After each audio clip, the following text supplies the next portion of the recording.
अगर कोई ऐसा अकाउंट होल्डर है या फिर कोई ऐसा बैंक खाता धारक है जिसकी डेथ हो चुकी है लेकिन उसके खाते में ना तो किसी नॉमिनी का नाम रजिस्टर्ड है या फिर किसी का भी नाम उस पे एज अ नॉमिनेशन नहीं फाइल किया गया था, तो उसके मरने के बाद अगर उसके बैंक में पैसे हैं तो वो आप कैसे क्लेम कर सकते हैं, कैसे आप उसे चैलेंज कर सकते हैं, कैसे आप वो पैसे निकाल सकते हैं। ये एक बहुत बड़ा टास्क होता है, क्योंकि अगर किसी आदमी के जनरली अकाउंट पे सेविंग अकाउंट हो या फिर कोई भी अकाउंट हो, अगर उस पर उसके नॉमिनेशन का नाम फीड होता है तो उसकी डेथ के बाद नॉमिनेशन के तौर पर उसे या फिर नॉमिनी जिसको बोलता है उसे पैसे दिए जाते हैं।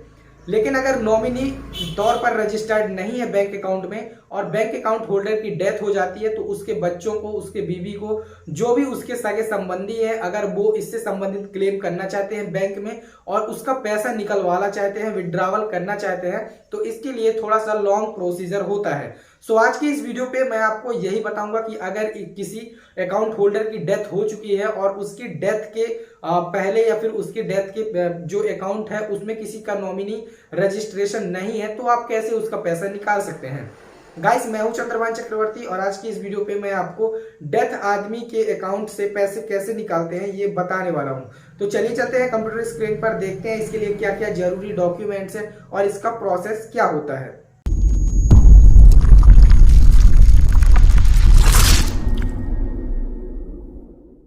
सबसे पहली बात करें कि क्लेम के लिए ज़रूरी दस्तावेज क्या क्या होते हैं, तो पहले वो देख लेते हैं। क्योंकि अगर कोई भी मृत ऐसा आदमी है जिसके अकाउंट होल्डर में ना तो नॉमिनी रजिस्टर है और ना ही शामिल खाता धारक रजिस्टर है, तो फिर उसके जो विधिक वारसाने होंगे जो कि उसके अकाउंट से अपना पैसे के लिए दावा कर सकते हैं, तो इसके लिए जितने भी उसके विधिक वारसाने हैं तो इनमें से कोई एक दावा करेगा तो उसके लिए कौन कौन से डॉक्यूमेंट्स ज़रूरी हैं। क्योंकि अगर वो अकाउंट होल्डर की डेथ हो चुकी है तो इसके लिए ज़रूरी डॉक्यूमेंट्स तो जो क्लेमेंट होता है उसको देने ही होंगे। तो सबसे पहले वो देख लेते हैं, जिसके लिए सबसे पहला आता है डेथ सर्टिफिकेट। डेथ सर्टिफिकेट आपको मृत आदमी का यानी कि मरने वाले का आपको बनवाना ही पड़ेगा और वो डेथ सर्टिफिकेट बहुत ही मैंडेटरी है, because without death certificate it will not prove that this person has died. तो आपको ये साबित करने के लिए कि ये पर्सन ख़त्म हो चुका है या फिर जो भी अकाउंट होल्डर है उसकी डेथ हो चुकी है, आपको डेथ सर्टिफिकेट की ज़रूरत पड़ेगी ही पड़ेगी।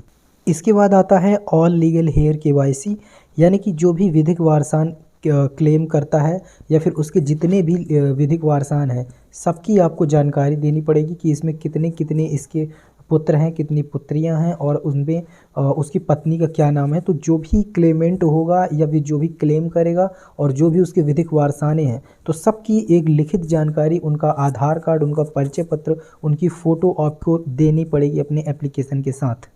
इसके बाद नेक्स्ट डॉक्यूमेंट आता है साइंड क्लेम फॉर्म, यानी कि आपको क्लेम करने के लिए एक फॉर्म मिलेगा। जिस भी बैंक में आपका ये अकाउंट है, जिस भी बैंक में मृतक का अकाउंट है, वहाँ से आपको एक डेथ क्लेम फॉर्म मिलेगा, तो वो आपको भरना पड़ेगा। उस पर क्लेमेंट जो होगा, जो एक लड़का हो या फिर पत्नी हो या फिर पुत्री, कोई भी अगर क्लेमेंट बनता है तो वो उस फॉर्म को भरता है और उस पर अपने सिग्नेचर करता है।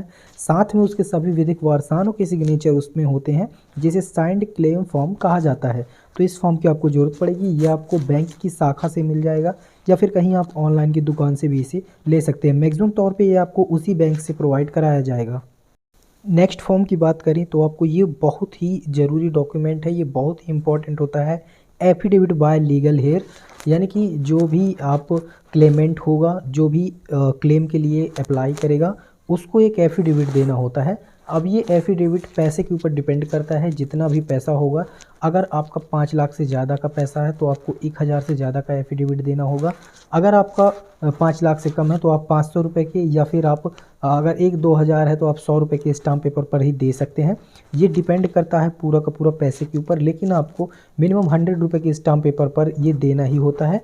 एफिडेविट आप नोटरी ऑफिसर से नोटराइज करा के आप बनवा के देते हैं। एफिडेविट में ये सारा मेंशन होता है कि जो मृतक है, जिसका ये अकाउंट नंबर था, इसकी डेथ हो चुकी है, इसके हम पुत्र हैं, ये सारी कंडीशन मेंशन होती हैं। अभी मैं इस वीडियो के लास्ट में एफिडेविट का फॉर्मेट आपको दिखाऊंगा और एफिडेविट बना के भी बताऊंगा कि कैसे एफिडेविट आपको बनाना है। सेम प्रोसेस में आप भी एफिडेविट बना लेंगे तो आपका काम हो जाएगा। तो एक डॉक्यूमेंट होता है एफिडेविट, ये आपको देना ही होता है।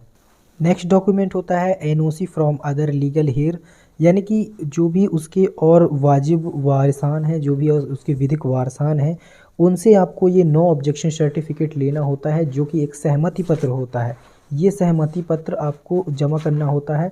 वो सभी विधिक वारसान देते हैं कि ये जो क्लेम कर रहा है, क्लेमेंट कर रहा है, जो क्लेमेंट है, तो इससे हमें कोई भी आपत्ति नहीं है। जो ये डेथ आदमी है, इसके अकाउंट का पैसा इसे प्रदान कर दिया जाए।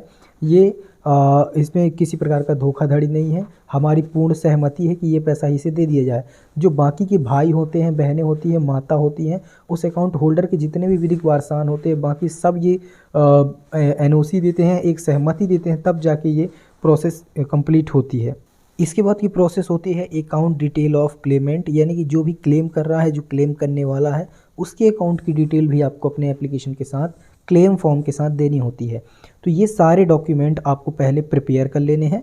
अब मैं आपको बताता हूँ कि एफिडेविट आपको कैसे बनाना है, एफिडेविट आपको कैसे देना है, क्योंकि बिना एफिडेविट के ये काम नहीं होगा। इन सारी प्रोसेस में एफिडेविट ही आपका मेन रोल अदा करता है, जिसे एनेक्जर 1 भी कहा जा सकता है, शायद एनेक्जर 1 अलग होता है। तो एफिडेविट तो आपको मेनतः देना ही है, ये आपको देना ही पड़ेगा। तो चलिए चलते हैं, देखते हैं कैसे अब एफिडेविट आपको ये बनाना है। आपके सामने ये जो शो हो रहा है फॉर्मेट, ये डेथ क्लेम के एफिडेविट का फॉर्मेट है। इसका लिंक मैं डिस्क्रिप्शन में दे दूंगा, वहाँ से आप इसे डाउनलोड करके मॉडिफाई कर सकते हैं। वर्ड फाइल मैं आपको डिस्क्रिप्शन में दे दूंगा। यहाँ पर सबसे पहले आपको लिखना है समक्ष नोटरी महोदय, तहसील, इसके बाद जिला कटनी, मध्य प्रदेश। जिला कटनी लिखा हुआ है तो यहाँ पर आप अपने ज़िले का नाम यहाँ पर रिप्लेस कर सकते हैं। जैसे कि आप जहाँ भी रहते हैं तो यहाँ पर अपने तहसील का नाम, यहाँ पर अपने तहसील जो भी आपकी लगती है, जहाँ भी ये आप नोटरी करवा रहे हैं, उसका नाम आप यहाँ पर फिल करेंगे। इसके बाद जैसे यहाँ पर हमने लिखा है प्रस्तुत करने वाला भारतीय स्टेट बैंक, तो यहाँ पर आप उस बैंक का नाम लिखेंगे जहाँ पर आप ये क्लेम कर रहे हैं, जिस भी बैंक में आप ये क्लेम कर रहे हैं। इसके बाद उसका पूरा एड्रेस, और अगर आप मध्य प्रदेश के हैं तो मध्य प्रदेश, नहीं तो जिस भी स्टेट के हैं तो आप यहाँ पर अपना अपना एड्रेस और अपना स्टेट यहाँ पर रिप्लेस करेंगे। इसके बाद जो क्लेम करने वाला है, जो भी पुत्र है या फिर पत्नी है या फिर जो भी है, तो यहाँ पर अपना नाम लिखेंगे। मैं खालिस्तान, पिता स्वर्गीय, तो यहाँ पर जिसके नाम पे खाता है, जिसके नाम पे अकाउंट था, जो मृत हो चुका है, उसका नाम डालना है। उम्र इसके बाद लिखना है क्लेम करने वाले की, जो क्लेम कर रहा है। या मान लीजिए एक एग्जाम्पल के तौर पर समझे कि पुत्र क्लेम कर रहा है, तो पुत्र यहाँ पर अपना नाम लिखेगा, यहाँ पर अपने मृत पिता का नाम। इसके बाद यहाँ पर पुत्र की एज आएगी, यहाँ पर कहाँ का रहने वाला है पुत्र, वो आप लिखेंगे। इसके बाद अपना स्टेट रिप्लेस करेंगे, निम्नानुसार कथन करता हूँ या करती हूँ।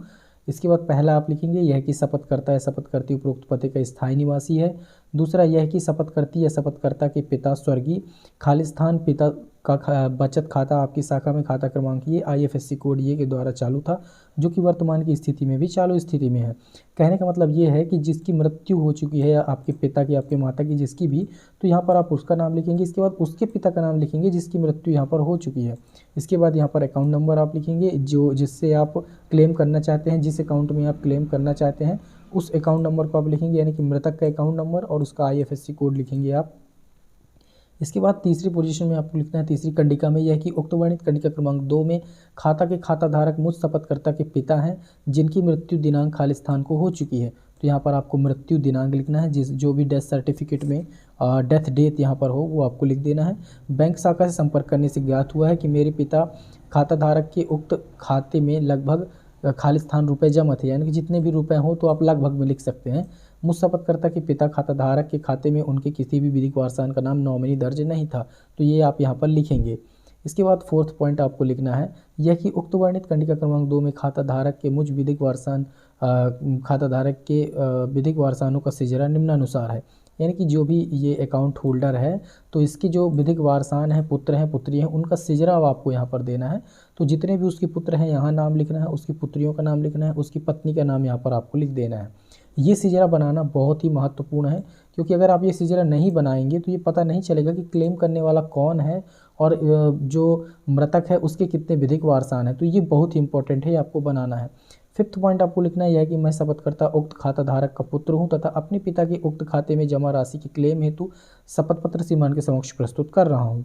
इसके बाद 6 नंबर आपको लिखना है यह कि उक्त वर्णित सिजरा में से मेरे किसी भी विधिक वारसान को सिजरा में से किसी भी विधिक वारसान को इस क्लेम से कोई आपत्ति नहीं है, सबकी सहमति उक्त शपथ पत्र के साथ पृथक से संलग्न है।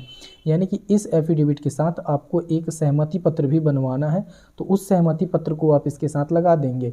सहमति पत्र में यही रहेगा कि इन सभी का नाम रहेगा, जो भी आपके भाई होंगे, आपको क्लेम करने वाले के जो भाई होंगे, जो उनकी माता होगी या बहनें होंगी, पुत्री होंगी, तो सबका यहाँ पर नाम होगा। वो ये बोल देंगे कि हमें कोई आपत्ति नहीं है, बस ये शपथ पत्र है, 50 रुपये के या 100 रुपये के स्टाम्प पे आपको उसको भी नोटराइज कराना है। इसके बाद आप यहाँ पर दिनांक और स्थान लिखेंगे। इसके बाद आपको नीचे लिखना है सत्यापन। सत्यापन में आप लिखेंगे कि वही ऊपर वाला जो भी क्लेम कर रहा है, यहाँ क्लेम करने वाले का नाम, यहाँ पर मृतक का नाम, इसके बाद यहाँ पर एज क्लेम करने वाले की, यहाँ पर एड्रेस। सत्यनिष्ठापूर्वक सत्यापन करता हूँ कि कंडिका क्रमांक 1 से 6 तक कथन, यानी कि ये 6 तक कथन मेरे स्वयं की जानकारी में सही है, इसमें कोई भी तथ्य छुपाया नहीं गया है। इसके बाद यहाँ पर साइन, ये फॉर्मेट आपको बना लेना है, अपने अकॉर्डिंग इसे मॉडिफाई कर लेना है और आपको इसे 100 रुपीज़ के स्टाम्प पेपर पर या फिर जितने में बैंक की डिमांड होती है, जितने में बैंक बोलता है कि आपको इतने में शपथ पत्र देना है, उतने के स्टाम्प पेपर पर प्रिंट निकाल के और आपको नोटराइज करा के जमा करना है अपने क्लेम के साथ। सो गाइस, ये थी आज की वीडियो। आज की इस वीडियो पे आपने जाना कि अगर किसी आदमी की डेथ हो जाती है और उसके अकाउंट में किसी भी का नाम एज अ नॉमिनेशन रजिस्टर्ड नहीं होता है, तो उसके अकाउंट से पैसे कैसे निकाले जा सकते हैं। गाइस, अगर वीडियो पसंद आया हो लाइक कर दें, दोस्तों के साथ शेयर करें और अगर आपके मन में कोई डाउट है तो आप कमेंट सेक्शन में पूछ सकते हैं।